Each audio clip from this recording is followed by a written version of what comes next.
بسم الله الرحمن الرحیم.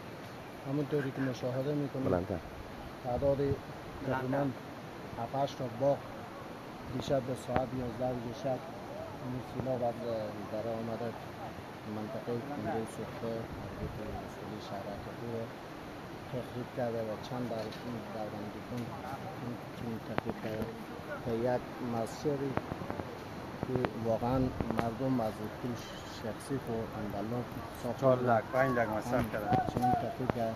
مردم فعلا نیاز شدیدی که دارن، راه خرابه، راه بالکلی تخریب شده و آب آشامیدنی بالکل به هیچ عنوان به مردم نمیرسه. حتی راهی که رفت آمد میکردن به سمت امون چشم ساری که بود هم بند مسدود شده.